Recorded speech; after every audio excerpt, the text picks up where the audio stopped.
Buenas noches, otro martes aquí en Sin Escaleta, con un servidor, Esteban Fernández, y con Carlos Correa. Buenas noches, Carlos. Hola, buenas noches. Esta noche tenemos aquí con nosotros a Josep Andreu García Cuestas, un publicista que decidió dejarlo todo, dedicarse pues a revivar empresas, y una persona que, amante de la literatura, amante de los libros, amante de las conversaciones en prosa, para aquellos que lo conocemos.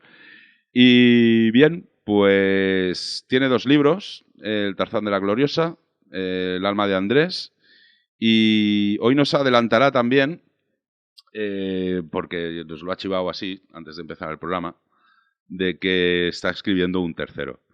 Buenas nit, Josep Andreu. Bona nit, Esteve, què dius? Hola, Carles. Bona nit. Buenas noches, Josep Andreu. Pues yo comenzaría porque te presentaras un poco. El cómo dejas de ser publicista. Bueno, Preséntate un poco. a ver, esto no tiene mucha alquimia a la hora de ser explicado. Uno se acerca a la comunicación como una vía de desarrollo, crece en esa idea, atesora horas de trabajo, conocimiento de otras personas, de otras realidades de empresa en el campo de la publicidad, y un día te das cuenta de que prima más el concepto propaganda y no publicidad, o sea, esa actividad se aboca al convencimiento vacío, y si no es así, tiene una traslación práctica. Sobre el conocimiento vacío entraremos, si te parece. Sí, yo encantado. Y luego te das cuenta que en la otra vertiente, en lo que llamaríamos la publicidad abocada al mercado, lo que estamos es construyendo una ficticia necesidad de cosas o servicios, además. Esto es contradictorio para alguien que se ha formado en esa disciplina, si se le puede llamar así. Pero bueno, o sea, la publicidad sería útil cuando transmitiese no la necesidad, sino aquellos productos o servicios que tuviesen realmente trascendencia social, no simplemente la búsqueda del beneficio estricto o puro. El transaccional, ¿no? Digamos. Efectivamente. Entonces, es que esto es un campo muy grande. La publicidad es... Yo creo que la publicidad hace unos años sí que era el valor del producto en sí, pero ahora te venden el producto en una necesidad que yo no tengo esa necesidad. No. Yo esa necesidad no la tengo, pero me siento con las ganas de querer tener ese producto y es, ostras, te pones a analizar un poco, ¿no? Y es como... es peligroso, es muy peligroso, porque al final la sociedad se ha vuelto consumista de cosas que va a tirar, ¿no? Y luego te hablan de ecología, ¿no? Pero es, ostras, si es que consumimos un montón de cosas que no necesitamos. No sé si la publicidad va ya, pues eso, destinado a compra, y da igual lo que compres. Sí. O intentan solucionarte la vida realmente. La publicidad, si la analizamos de una forma estricta, y ahora voy a ser grandilocuente en la reflexión, es un arma de destrucción masiva. ¿Y qué es lo que destruye? O puede destruir, o de hecho está destruyendo. Vamos a irnos ahora con zarandangas, que estamos hablando o pretenderé hablar con concreción. Se carga el concepto de ciudadano responsable, se carga el concepto de sociedad colaborante. Ese concepto gregario tan útil en la historia del hombre, en sus errores y aciertos, la publicidad lo pervierte para convertir al ciudadano en consumidor. Hoy por hoy, nuestro valor intrínseco como sujetos es nuestra capacidad de consumo, no aquello que podamos hacer o transmitir que redunde en beneficio del grupo social en el que estemos o por genérico en la humanidad. No quiero ser grandilocuente, pero antes he hablado de sostenibilidad. ¿Qué sentido tiene una carrera sin fin hacia poseer cosas que lo que hacen es drenar las capacidades de sostenimiento o de mantenimiento del propio planeta, que es el que nos genera los recursos para que podamos vivir? Es una contradicción. Es, ¿cómo te lo diría? Tener una gallina y preferir hacerla en pepitoria un día en lugar de ponerla teniendo huevos, que el huevo no será tan apetitoso como el estofado, pero nos dará proteína todos los días, ¿no? Claro. Bueno, perdón por el símil, quizás un poco... No, o sea, yo creo que te he entendido bastante bien. La publicidad va en esa dirección, no ahora. En lugar de potenciar los conceptos gregarios o comunes, la publicidad ha potenciado el individualismo. Y el individualismo, creo que estaremos, si no todos, muchas personas de acuerdo, lo que genera es estancamiento, no progreso. Bueno, al final el no buscar que un producto sea beneficioso para la mayoría, lo que genera justamente es pues, que no progresemos. O sea, al final, si el producto no nos hace mejorar a todos, pues no vamos hacia ningún lado. A mí me gustaría, Josep Andreu, que nos explicaras una cosa que tú en reiteradas ocasiones has mencionado, has dicho, y es el tema de la importancia que hay en la literatura. No solo en la literatura como tal, sino también en el vocabulario, que muchas veces sorprende que incluso haya personas que el hecho de escuchar a alguien pues con un vocabulario pues bastante amplio, pues como que les desconcierta, ¿no? Entonces quisiera al menos de que nos explicaras un poquito el tema la importancia del vocabulario, de la literatura. Bien, antes Carlos hablaba, estábamos ahora comentando el tema publicitario. Si me permites, para ahondar en esa idea, seguiré con la publicidad. El lenguaje es un patrimonio común. Es de entender que cuantas más personas, cuanto más unidades ciudadanos, digo unidades ciudadanos a sujetos, sí, dominen de forma amplia el lenguaje, podrán de forma más sencilla establecer puentes de comunicación, transmitir sus ideas, entender las que reciban y encontrar espacios, yo los llamo espacios grises, o sea, no necesariamente es negativo hablar de gris, ¿no? Sino simplemente es un magma donde las cosas se pueden ir cohesionando o encontrando. ¿Qué se ha hecho con el lenguaje? Y la publicidad ha trabajado mucho en esa dirección, es atesorarse del lenguaje de una forma sectaria y desproteger, descargar el lenguaje en aquellos que tienen que recibir ese supuesto lenguaje cualificado, o sea, que se considera valioso. Cuando un grupo social con intereses económicos, cuando una élite extractiva se queda con las mejores palabras, luego ponemos ejemplos si quieres, y solo le dejas a la masa social una base lingüística de supervivencia, lo que haces es bloquearla y que acepte porque no entiende aquello que se le dice, porque suena muy bien, porque es grandilocuente, porque brilla. Bueno, pero eso también me puede interesar, ¿no? Digo yo. Uno de los grandes principios de Goebbels, el gran publicista y además diseñador mediático de la Alemania nazi. Disculpa que te interrumpa. Joseph Goebbels, perdón por la audiencia, era un hijo de meretriz, pero... De la gran puta, básicamente. Dígalo usted así. Es que lo digo para quien no sepa lo que es meretriz. La importancia del léxico, ¿no? Pero era un genio.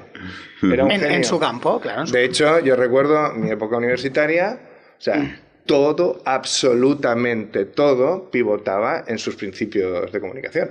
O sea, y es cierto que existieron otras escuelas, estaba la escuela de Frankfurt, la de Chicago, con criterios economicistas y tal, pero tuvo que llegar él y descubrió lo que a posteriori se ha utilizado para vender lavadoras.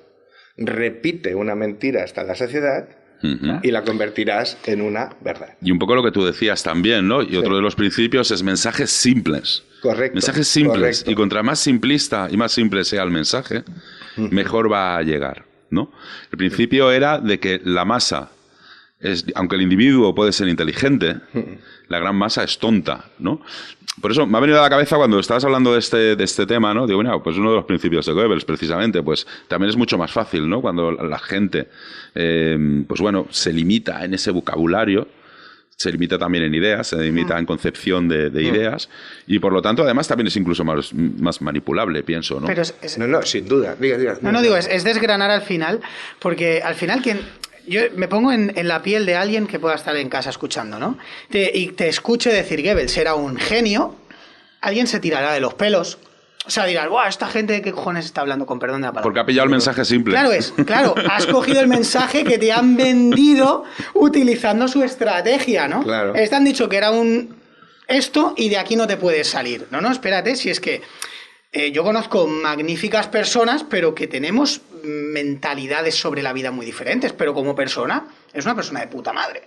Porque tiene ese afán de ayudar a los demás, pero luego como ser humano es un desastre. Pero quiero decir, una cosa no quita la otra, ¿no? No, ya te digo, demasiadas veces en la historia, bueno, del hombre en toda su extensión, pero en nuestro siglo XX se dan casos de personas que son verdaderamente brillantes, que abocan ese conocimiento o esa capacidad a situaciones que son indescriptibles, ¿no? O sea, Goebbels es...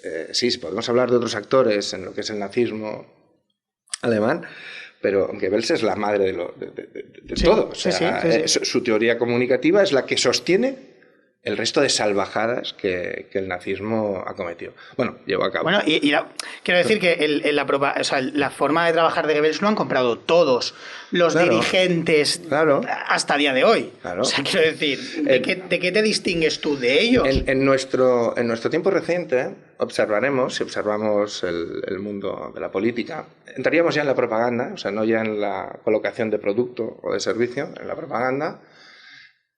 Se recurre a ese principio básico de repetir. Y cuando se genera algún tipo de respuesta, anular con la misma afirmación. Es la aliteración constante de la mentira. Cuidado, lo he dicho antes, la publicidad, la comunicación es un arma, puede ser un arma de destrucción masiva, porque se carga la conciencia social. Hay una cosa... Y esto yo recuerdo, en concreto contigo, Esteban, haberlo hablado, todo el mundo parte de la base, os ha aceptado, o está aceptado, que el pensamiento configura el lenguaje. O sea, esta es una cuestión muy curiosa. O sea, todo el mundo se aboca a esa idea. Yo lo que pienso, lo expreso. Cuidado. Yo ya, como he perdido la vergüenza, afirmo lo contrario. Será el lenguaje el que permita establecer de forma adecuada el pensamiento. Antes lo comentábamos, cuanto más pobre es el lenguaje, más difícil será que adoptemos o nos posicionemos de forma firme, que estemos armados ante cualquier contingencia.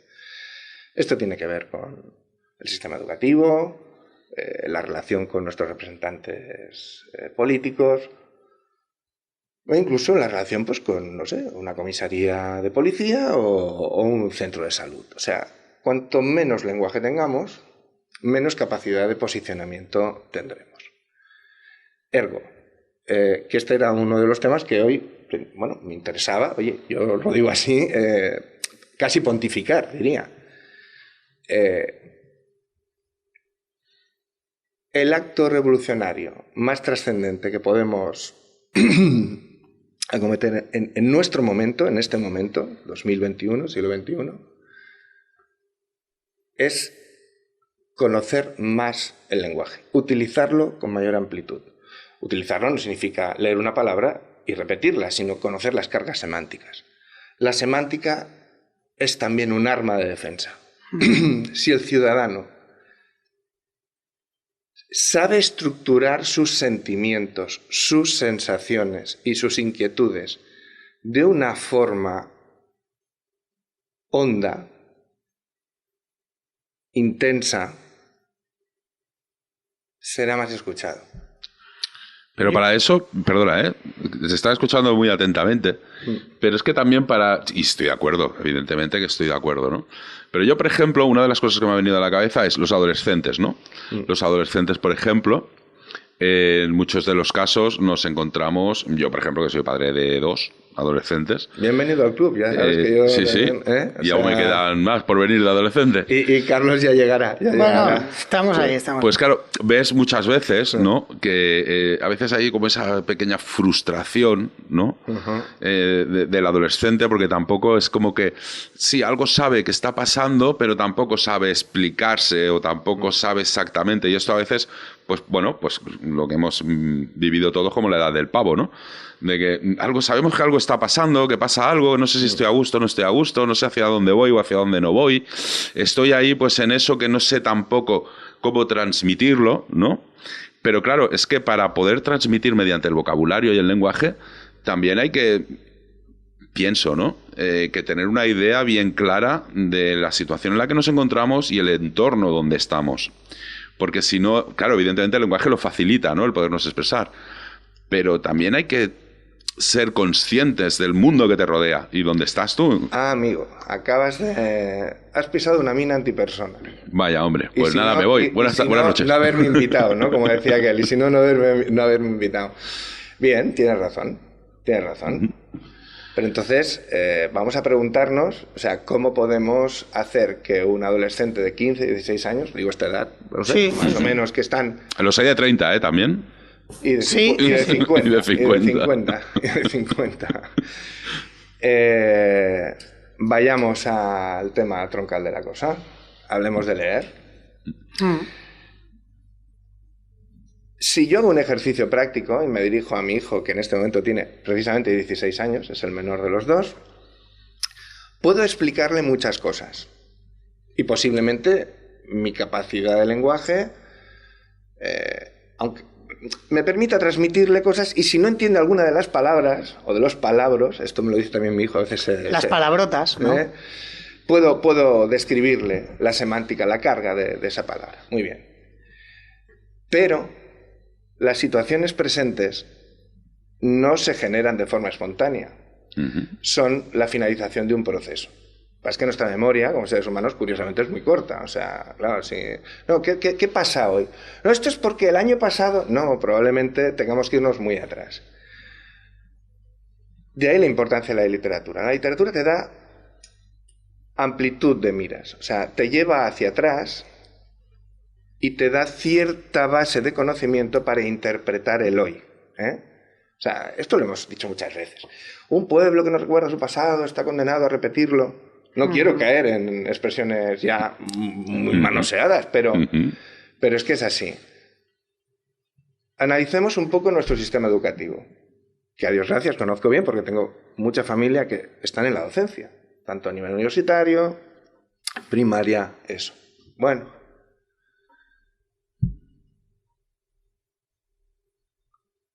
O leemos para entender, o no podremos interpretar o posicionarnos. ¿Qué ha pasado? La filosofía desaparece de nuestros planes educativos. Sí. Las lenguas clásicas, oye, yo hice ciencias, no pasa nada, o sea, pero tampoco voy a decir que sea muy entretenido estudiar latín y griego. O sea, no, pero sí que pasa a un segundo plano. Pero, y a un tercero. O ya directamente desaparece. Pero la concepción de las lenguas muertas es una puesta en valor de las vivas. O sea, porque de hecho todos venimos de, si se me permite decirlo así, de la misma madre, ¿no? Bueno, si descarnamos el sistema educativo de lengua, no del estudio de una lengua, sino de la carga semántica que en cada momento histórico tenían las lenguas, pues nos perdemos. Quizá la audiencia piensa, esto es muy complicado, ¿no? Sí. O sea, yo no voy a decir que no, pero es que también, Carles, he renunciado a ser sencillo. Pero ahora acaba y ahora te diré mi posicionamiento personal. Exacto. No porque quiera complicar las cosas, sino porque es bueno transmitir que ser libre cuesta trabajo. No es gratis. Perdón un segundo. Para no perderme mucho y no perder a quien nos esté escuchando, ¿no? O sea, a ver si lo he entendido bien. Esto vendría a ser, por ejemplo, como en el inglés, ¿no? En inglés, por ejemplo, el to be, el ser y estar, sí, es lo mismo. El castellano, pues tiene el ser y tiene el estar, que son dos verbos completamente diferentes. Correcto. Y los anglosajones lo tienen en uno. Eso, evidentemente, condiciona también el pensamiento, ¿no? Entonces, por eso quería puntualizar aquí si un poco podía venir por aquí la historia, ¿no? Mira, Carlas, sí, bueno, o haz la apreciación y ahora sobre lo que hablabas antes de la filosofía de las lenguas. Yo, mira, en lenguas sí que es verdad que no hice latín. No hice latín. Pero cuando empecé a estudiar números, como se suele decir, ¿tú eres de letras o de números, no? Pues no, de ciencias o de letras, ¿no? Pues yo me puse a estudiar ciencias, ¿no? Pero era obligatoria cursar filosofía. Años después he dicho, donde más aprendí fue haciendo filosofía. El resto sí, entendí mucho los números y todo lo que tú quieras, claro, pero donde aprendí a pensar, a desarrollar algo, fue en la filosofía. Es que a lo mejor va una cosa también relacionada con la otra un poco, ¿no? Bueno, digo yo, claro, filosofía. Por ejemplo, otra palabra que únicamente solo, por lo que tengo entendido, solo existe en el castellano, ¿no? Que no es verdad, porque, por ejemplo, en catalán también existe, pero que sería el concepto de sobremesa, ¿no? La sobremesa, por ejemplo, otros idiomas como el anglosajón, pues, por ejemplo, no lo contemplan, no es algo que esté definido ahí, ¿no? Entonces, ahí hay una filosofía detrás, claro, de lo que es una sobremesa. Cuidado con el tema, porque también va es cultural, emparejado también. Una cosa a la otra, ¿no? Bueno. Fíjate, hay una cosa, perdón, una cosa no, es que me has hecho pensar por lo de los números. Vamos a hablar de números y estamos hablando de semántica del lenguaje. Todo va atado. En el Estado español hay 4 lenguas oficiales, 4. El castellano, el euskera, gallego, catalán. Y los asturianos tenían uno también. No, bueno, el bable... El bable. Pero es que, bueno, si entramos en variables dialectales ya nos vamos a perder. Y pido disculpas a la audiencia, pero creo que no nos da tiempo. Coño, y el valenciano también, que es otro idioma, según dicen. Bueno, no vamos a entrar a hablar de los blaveros, porque entonces sí que no... Bueno, sobre esto he tenido muchas discusiones, históricamente. Sí. Bien. Perdona, perdón, no me quiero... Al final, los papeles, ¿no? Sí. 4. Bien. Vamos a hablar de los diccionarios de esas 4 lenguas. El castellano, voy a dar datos del 2016. Como comprenderéis, las lenguas viven y mueren, o sea, evolucionan, son un ente vivo.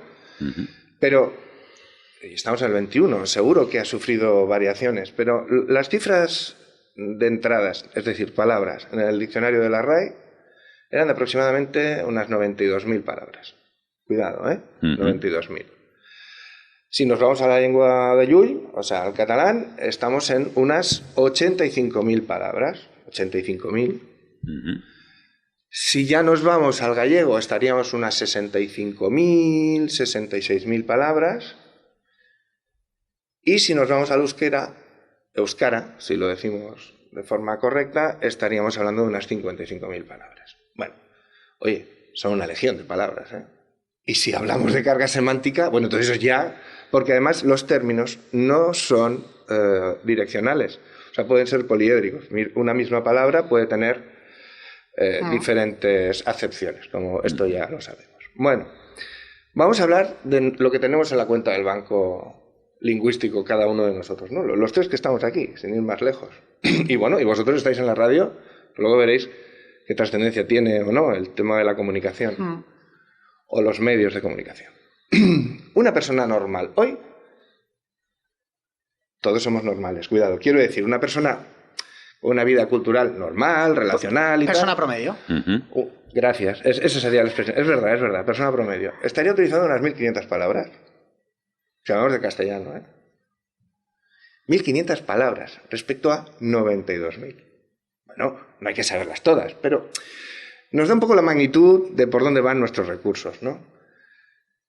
Si hablamos de un profesional técnico, un ingeniero, tal, por fuerza se ha tenido que dotar de léxico técnico, incrementa su su cuenta lingüística, podemos estar hablando de 2.500 palabras. Pero es que cuando llegamos a la comunicación, que es lo que os decía, nos podemos encontrar con periodistas que supuestamente son el menestral que utilizan más palabras. Estaremos hablando de unas 3.200. Y pueden parecer muchas, pero no lo son tanto. Esto me lleva a hacer una reflexión sobre la prensa escrita, que aún existe, las cabeceras digitales, incluso la radio. Es curioso cómo en un discurso ya no existen las frases subordinadas. Enviamos un mensaje corto. Hoy se quemó el liceo. Punto. Fue a causa de un cortocircuito. Punto. Se ha abierto una investigación. Punto. Eso es lo que quiero que sepas. No voy a hacer otra reflexión, porque socialmente no quiero que interpretes nada más. Incluso aquellos profesionales de la comunicación deben ceñir su discurso a la no respuesta. Aquí nos metemos en un campo muy peligroso, ¿no? Bueno, un campo de minas, antes lo he dicho, es que es así. No... Porque hay periódicos, sin salir de nuestras fronteras, hay periódicos que te venden una noticia de una manera y otra que te la venden de una otra manera totalmente diferente. Y te vas a medios extranjeros que se hacen eco de noticias que pasan en nuestras fronteras y hablan de otra cosa totalmente diferente. Y dices, ¡vuela! ¿Nos manipulan de aquí, los manipulan de allí o a todos a la vez? Bueno, es que hay una cosa en la que el mundo de la comunicación, o de los medios de comunicación se ha puesto de acuerdo. Y es que están al servicio de... Bueno, eso es... Antes, los medios de comunicación podían entenderse... mirad, con vuestro permiso, ¿puedo teorizar? Sí, ¿Puedo ir por al supuesto. pasado? Hay dos grandes escuelas comunicativas en la Edad Moderna. En la Edad Moderna. Cuidado, La Grecia clásica ya sabía comunicar, el Imperio Romano ya no os digo nada... Y desconocemos mucho de los imperios orientales o asiáticos, pero tenían unos sistemas de comunicación cojonudos y los controlaban igual, O sea, no estamos inventando el mal hoy, o sea, ya viene de lejos. Pero hubo un momento glorioso, bueno, si se puede decir así, que fue la aparición de la Escuela de Frankfurt. Alemania ha pasado a la historia por muchas cosas muy malas, queremos, pero la intelectualidad alemana durante un tiempo fue realmente... una reseña, un referente. Ellos entendieron siempre el lenguaje como un medio de hacer progresar a la base social. De hecho, cuando aparece la radio como el primer medio que podía meterse en casa de alguien, lo primero que pensaron fue en la formación. Cómo hacerle llevar a gente que estaba lejos de las grandes urbes o de las zonas urbanas conocimiento. Pero es que se hablaba incluso de cómo enseñar a que las razas de vacas lecheras se mejorasen, diciéndole por la radio a los ganaderos, mire usted, tal. Y luego apareció la antítesis, que viene evidentemente desde la sociedad capitalista más salvaje, que es la de los Estados Unidos, ¿no? La escuela de Chicago. Y ellos dicen, hostia, no. Si tienes un aparato en casa de alguien, lo que tienes que hacer es venderle algo. Porque le puedes estar martilleando todo el día. Ahí empezaron a venderse... los cereales, los cornflakes, o los flakes en general, no lo sé cómo le podíamos llamar. Pero ahí empieza no a detectarse, sino ya empezamos a ver qué evolución lleva el lenguaje. ¿Y qué hace el sistema capitalista ultraliberal? Publicitar el consumo con pocas palabras... Y, lo más importante, evitar el feedback, es decir, la respuesta. Algo que la Escuela de Frankfurt abonaba en el sentido contrario, ¿no? Bueno, hemos perdido la batalla. La comunicación es la venta. Y, sobre todo, el silencio. En una época donde los medios de comunicación son de amplio espectro, el silencio social es más grande que nunca en la historia de la Edad Moderna. Desde la Revolución Francesa y cae el antiguo régimen hasta ahora. Pero bueno, esta es mi opinión, Otros me contradecirán. De ahí pues, se me ha venido a la cabeza que... Luego, si quieres, ya retomamos, que hablabas de que nos secuestraban el léxico para vendernos una idea, pero ahí se me abría una posibilidad de que... Esto creo que lo he hablado con gente más cercana, que es el tema de los debates en las escuelas, ¿no? Los debates en las escuelas yo creo que han desaparecido. Pero los debates en las escuelas, en los medios de comunicación y en las calles. Bueno. Porque al final el debatir es... Si no necesito ponerme... No necesito que me convenzas de nada, ni al revés. O sea, no nos vamos a convencer de nada. Pero vamos a debatir, vamos a hablar...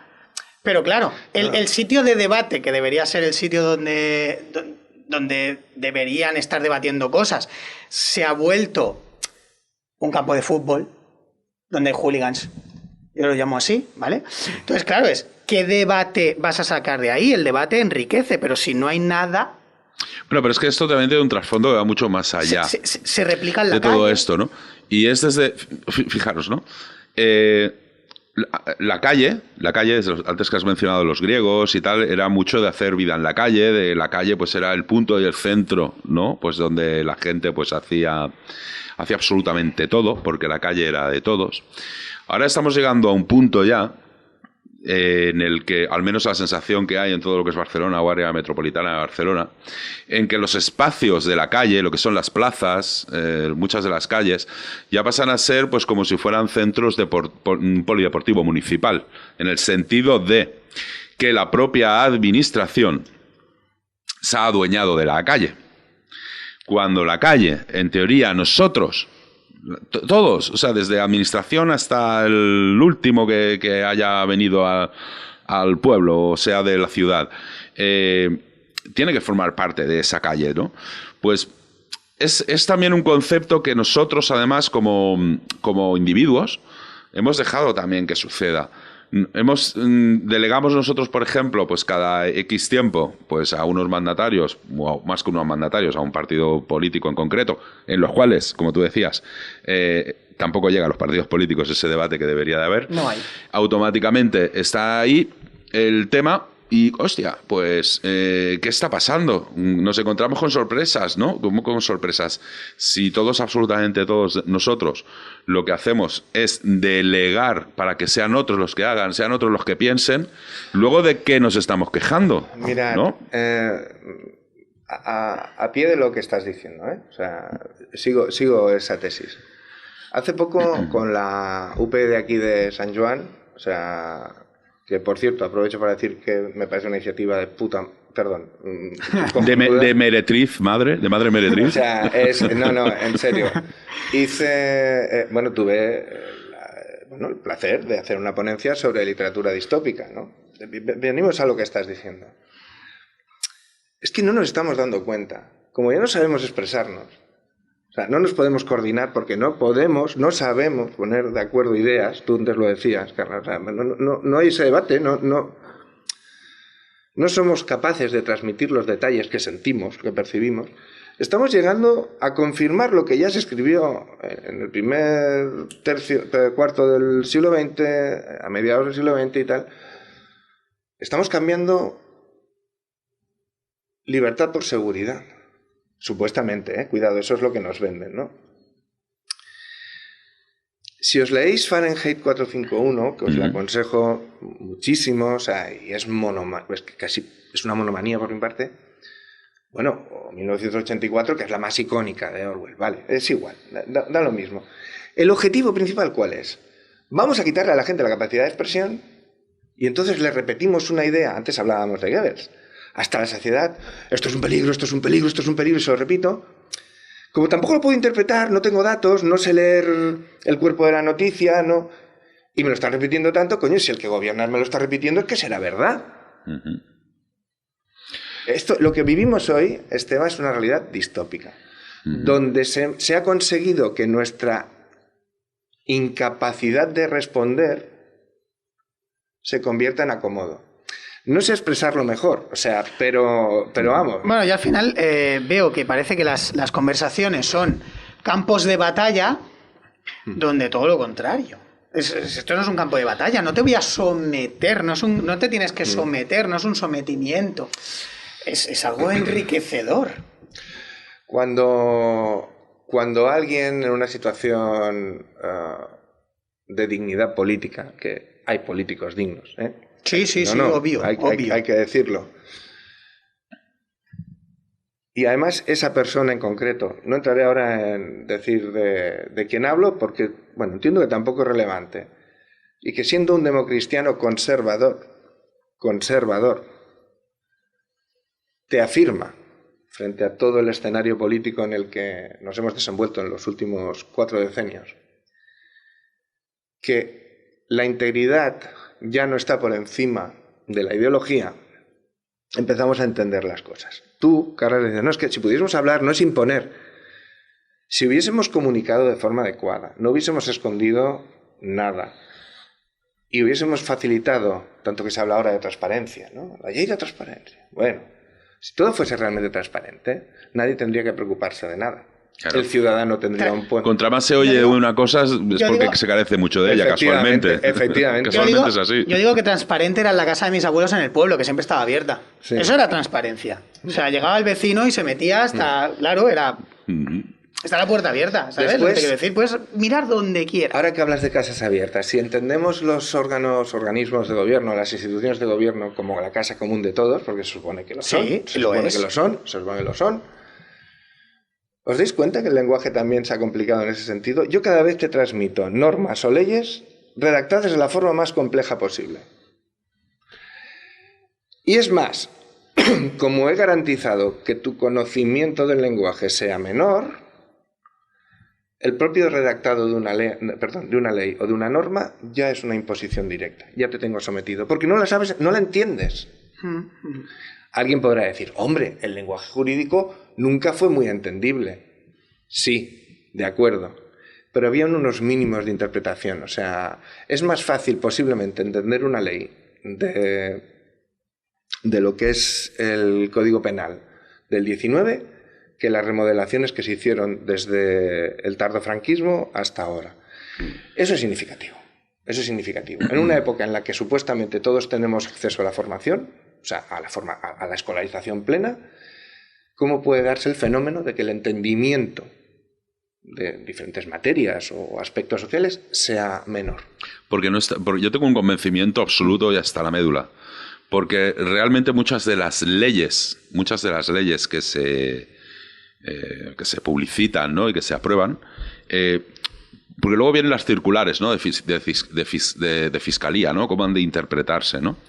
Y es bien curioso, pues de alguna manera lo que se está utilizando esas leyes son leyes como herramientas políticas. No se están utilizando como leyes para legislar hacia un bien común, hacia legislar una sociedad, sino, además, para que sirva al partido de turno que hay en el poder. Es así de claro.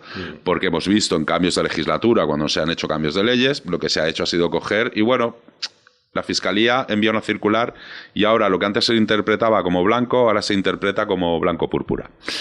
Perdonad, es que se me ha quedado una cosa en el tintero. Cuando antes estábamos hablando precisamente de los medios de comunicación, ¿no? De que incluso dentro del mismo Estado pues tienes unos que te dicen una cosa y otro otra, ¿no?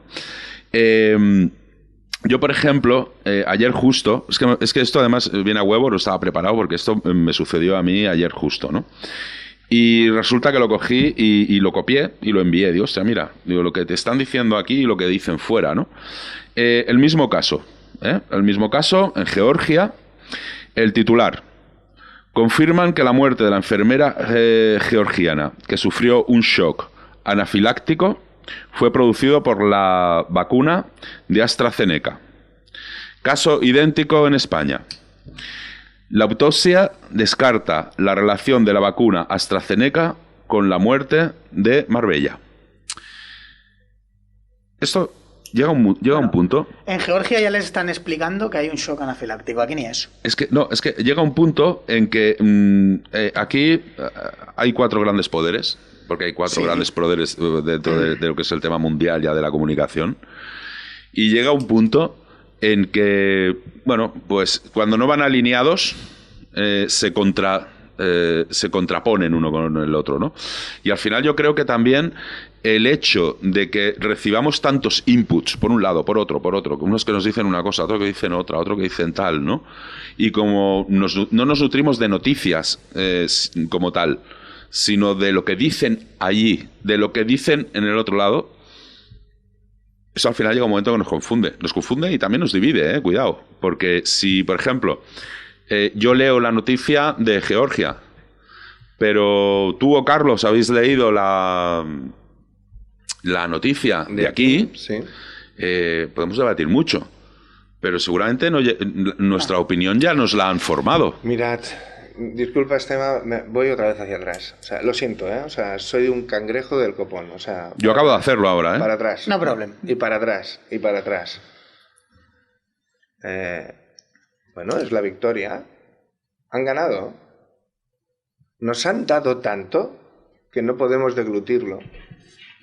Y como ya estamos hastiados, ya no digerimos. O sea, es ni más ni menos de eso. Es esa imagen tradicional de los árboles no nos dejan ver el bosque, ¿no? Pues es verdad, nos han metido el bosque a la altura de la nariz. No ves más que tronco. Bueno, ¿qué belleza observas tú en un bosque si estás delante de un pino a 20 centímetros? Nada, ves arrugas, ya está. Y te cansa y te crea un dolor de cabeza de narices. Alcalde al Sussex. Eso es lo único que puedo escuchar. Sí, bueno, si los pesticidas no se los han cargado, ¿no? O sea, es eso. No, pero la cuestión de esto creo que va lo que estamos hablando, ¿no? O sea, tenemos que distanciarnos, poner en cuestión, no creer. No creer no quiere decir no tener la aspiración de creer en algo. Bueno, cuestionarse, ¿eh? Correcto. O sea, y para eso hemos de dotarnos de la capacidad de entendimiento. Y eso es tener lenguaje. Siento ser pesado, pero pero tener conocimiento del lenguaje. Porque cuando alguien te dice esto es abusivo, por ejemplo, ¿qué significa? ¿Para quién es abusivo? Porque claro... ¿Cómo lo medimos, no? Porque si yo te digo que una persona... Perdón, si yo cotijese, o sea, una persona abusa de las ayudas públicas, posiblemente si no tengo una visión muy clara de mi entorno social diré, ¿será el tío morrudo este que está aquí chupando del bote? No sé, estoy hablando de personas... Ostras, aquí... No, pero que... Pero es que luego, si yo digo que el rescate bancario era necesario, estoy blanqueando una situación de latrocinio institucional. El señor que está a lo mejor en una situación límite con su familia y necesita recursos, para la base social es un abusador. Pero somos incapaces de reaccionar a 65.000 millones de euros repartidos de forma, yo diría que discrecional, para salvar a no sé quién, ¿no? Bueno, cuidado con el lenguaje. O sea, el que abusa y lo que es necesario, ¿no? Es que esto es necesario. Claro.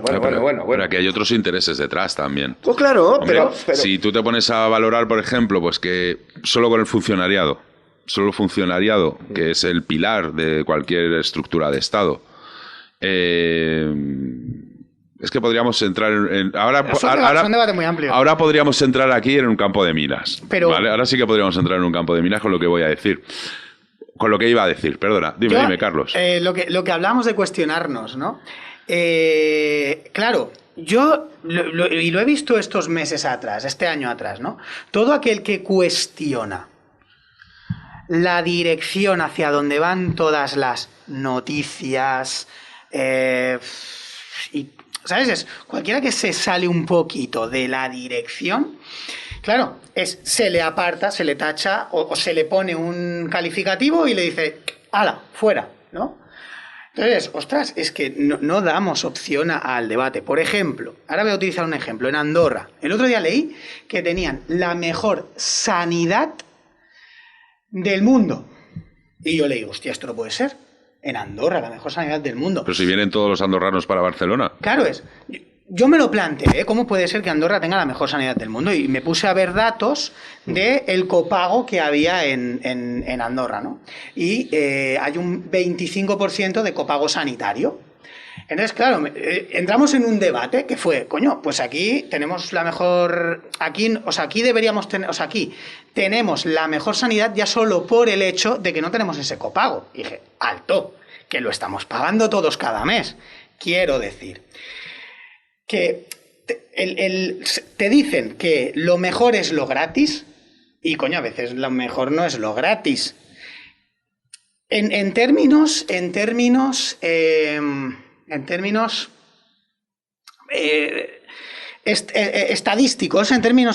no vamos a entrar luego en otros debates, pero en términos estadísticos, lo mejor es lo que mejores números da.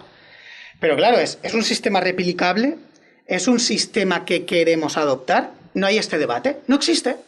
No existe el debate. Esto es lo que digo. Ostras, espérate. Vamos a cuestionar, vamos a debatir y, oye, igual llegamos a la conclusión de que lo que tenemos ya está bien. Es otra forma de pagarlo. Sí, Es que esto es otro engaño. Que volvemos a hablar del tema del lenguaje. Es que el copago es otra forma de pagar. Pero es que la sanidad no es gratuita. No, pero aquí se duplica. Aquí cuesta mucho dinero aquí también. Hubo un momento que se intentó poner ese copago también y entonces, claro, era duplicidad de coste. Ostras, no estamos hablando de copago. Cuando un sistema económico habla de cuesta, esto cuesta. Nos cuesta tanto. Y no se habla nunca del beneficio social. Resultado. Claro. Estamos pervirtiendo otra vez el lenguaje. Es que hay cosas que son impagables. Hay cosas que son impagables.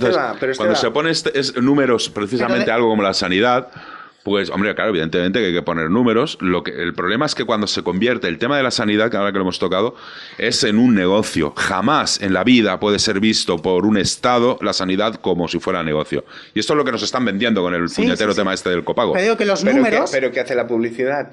Claro. Exactamente lo mismo, claro. Ven a mirarte una dioptría y no harás cola.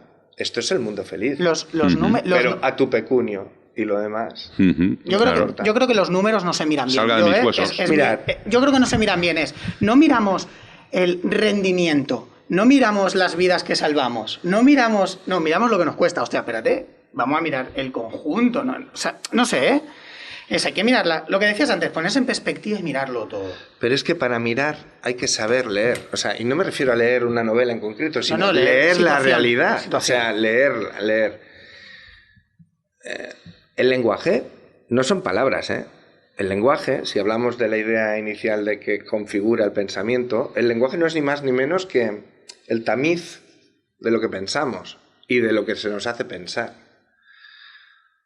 Yo aprecio ser pesado y pido disculpas. Es estrictamente necesario que nos pongamos en armas y que cojamos un libro todos. O sea, me da igual el qué, pero que empecemos, a saber navegar en aguas turbulentas. O sea, estamos en mitad de una galerna. O sea, eso es así. O sea, esto es una tormenta del copón bendito. O nos convertimos todos en contramaestres y sabemos leer la naturaleza del barco, o nos vamos a hundir. Somos cerdos en una granja.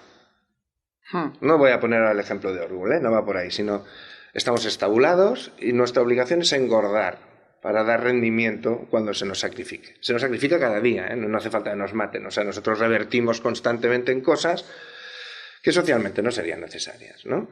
Bueno, parar eso es que el cerdo, yo soy uno de esos cerdos. Cuando miremos al granjero, digamos, oye, yo creo que aquí este tío que está hablando lo que quiere es escabechinarme. Y es un cerdo también, ¿eh? Sí. Cuidado que es otro cerdo, ¿eh? También el granjero. Pero yo como no, cuando escucho no entiendo lo que me dice, pues sigo tranquilo en la cochinera esperando a que me recojan. Bueno, pues hay que salir de ese bucle.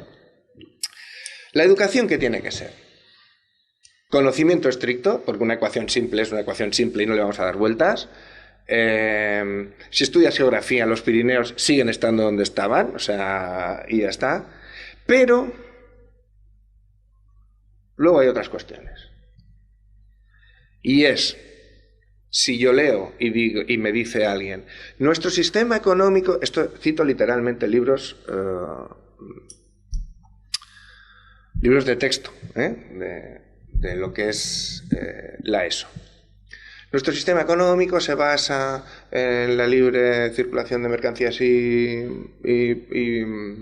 servicios, en un ámbito legal que modula la economía mediante bolsas, mediante economía controlada por las bolsas en diferentes lugares del mundo, donde los valores de cada producto, no sé qué... Unas historias... Capitalismo. Oye, y tan tranquilos. Y eso es lo que mi hijo recibe, o recibe mi hija y tal. Claro, tú llegas y le dices... ¿Eres consciente de que hay otros sistemas económicos? Bueno, es que ya hemos hablado del comunismo que falló. Digo, no, hijo, no, sí, yo no te estoy hablando del comunismo. O sea, hay otras formas de organizar la economía. Sistema cooperativo, servicios mancomunados. Hay muchas formas de actuar. Sigue siendo economía, pero no es tan draconiana, o sea, no es tan depredadora. Bueno, pero esto no me entra en el examen. Cuidado con la expresión. Pero es que esto no me entra en el examen. ¿Me echas una mano para entender esto? Como enterramos contenidos, enterramos palabras. Y como enterramos palabras, nos volvemos más tontos. Y por lo tanto, disponemos de menor capacidad. Perdón, pero es que yo tengo un caso personal con mi hijo, con el mayor. A mi hijo lo suspendieron en una asignatura por hacer de más. Claro. Por hacer de más. Sí. Digo, oye, pero te ha hecho lo que te ha dicho. Sí, pero es que no ha sido exactamente lo que le hemos pedido, porque ha hecho, sí que es cierto, lo que hemos pedido, pero es que luego además ha hecho más. Y le suspendieron por haber hecho más. Y esto fue en el sistema educativo. Esto ha sido dentro del sistema educativo.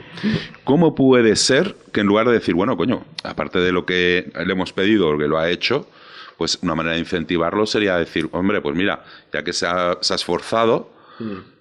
Si ya desde el propio sistema educativo te están diciendo no te esfuerces, o sea, es dentro de este parámetro lo que tú tienes que saber. Por lo tanto, no te esfuerces. Simplemente es ese parámetro.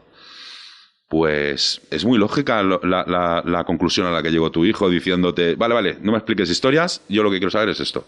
Claro. Punto. Bueno, es lo que se está incentivando también. Pero es una variable que nos da o nos permite ver la magnitud del desastre. El problema. Estamos creando ciudadanos acríticos. Y si perdemos la capacidad de ser antisistema... Es que, claro, fíjate cómo utilizamos las palabras. Estos son unos antisistemas. ¿Y eso es malo? ¿O es que antisistema es el que quema un container? Bueno, vale, yo no lo diría. No, yo diría que ser antisistema es observar el sistema y decir, me pongo ante esa realidad... y propongo otra. Eso es ser antisistema, ¿eh? De forma teórica, el sistema ya no es el sistema. O sea, el sistema ya ha cambiado. Es que el sistema capitalista ya no existe. Perdona, es que no tiene trasfondo. Es que no tiene trasfondo, porque ya mucha gente, por no decirte la gran mayoría, cuando hablan de antisistema te hablan de alguien quemando un contenedor o quemando un coche, pero no hay ningún trasfondo detrás, simplemente. Exacto, dices, un gamberro, ya está. Espera un momento, o sea, claro. Históricamente han habido posicionamientos muy válidos y que se han podido vehicular que eran objetivamente antisistema. Claro. Pero si usted me penaliza el término y me lo convierte en un tío encapuchado... atacando una furgoneta. Los norteamericanos eran antisistema alemán, ¿no? En la Segunda Guerra Mundial. Eran unos antisistemas de los nazis, ¿no? Volviendo otra vez a los nazis. Es que si os dais cuenta, ¿no? Podríamos hacer piruetas con las palabras. Claro. Sí, dime. No, digo que además antes que hablábamos de la economía, la economía es la ciencia que estudia la abundancia. Y es, ¿abundancia de quién? ¿O de quiénes? Es que ahí está. ¿Qué es tener bienestar? ¿Poseer o ser? Por ejemplo, antes hablabas de ser o estar, ¿no? O sea, ¿estoy bien o soy una persona plena? O sea, porque estar bien, ¿qué significa? Que no tienes ninguna enfermedad, que no te duele nada, que no te persigue nadie. O sea, o eres objetivamente una persona plena. Es que cuidado con lo que transmitimos al enunciar algo, porque lo que estamos consiguiendo, en mi opinión, una sociedad acrítica, lo he dicho hace un momento y lo repito ahora, o sea, donde la gente confunde. Vamos a ver, cuando un sistema, hablábamos al principio de todo de publicidad, cuando un sistema consigue que una persona con un sueldo mejor o peor, un sueldo justo, ¿no? O sea, hipoteque parte de sus ingresos en pagar un coche a 10 años vista, cuando es objetivamente un objeto que se devalúa en el mismo instante que sale del punto de venta, o sea, y eso es así, es objetivo, hemos conseguido una sociedad acrítica que lee su felicidad en base a unos inputs absolutamente falaces. ¿Cómo era aquello de BMW? Bueno, ¿Te gusta conducir? ¿Te gusta conducir? Y dices, bueno, pero vamos a ver, ¿de qué estamos hablando? ¿Necesitas realmente esa inversión? Te va a hipotecar recursos que podrías invertir en conocimiento. Pero cuando... Y esto ya es un poco de economía avanzada, pero cuando no sabemos distinguir qué es un activo de un pasivo... Bueno, tú estás pidiendo... El debe haber. No, pero es oportuno. Discúlpame, es oportuno lo que acabas de decir. Yo creo que, todo ciudadano tiene que saber qué es un activo y un pasivo. Espera, si me permites. Salgamos a la calle con un micrófono y preguntemos. A ver qué pasa. No mucho, no, el 90% de la gente lo sabrá. ¿El 90%? El 98%. Bueno, Es igual, pero es gracioso. Luego se mete en un vídeo de YouTube y todo el mundo se ríe porque todo el mundo es ignorante, ¿no? No, te interrumpo. Sí. Curioso. Cuando tú ves el orgullo de las nuevas generaciones en el no conocimiento, reconoces la derrota. Sí. O sea, esto es peor que Waterloo para Napoleón, ¿eh? Peor. Sí. Porque ya no se ve como un problema el no saber. No es una virtud. No, eso está gracioso, guay, ¿no? Es divertido. Guay. Sí. Pues, perdonadme, hemos llegado ya al final del programa. Bueno, es lástima, porque esto daba para no parar. Ha sido un placer. No, lo que vamos a hacer es, más adelante, Josep Andreu, volver a... Bueno, si tú quisieras, claro, nosotros encantados de que volvieras al programa. De hecho, te agradecemos que hayas venido hoy aquí y poder mantener este rato así tan ameno contigo hablando. Pues eso, pues a que vuelvas otro día. Estaría bien que hablásemos un día de las palabras mal interpretadas. Es decir, cómo se utilizan de forma maliciosa y qué significan realmente. Pues mira, para la siguiente vez, ahí queda dicho. Vale, pues nada. Muchas gracias. Ha sido un placer, ¿eh? Muy cañero todo esto. Y que vaya bien la cosa y que no paréis. Muchas gracias, Josep Andreu. Salud, ¿eh? Venga, adeu.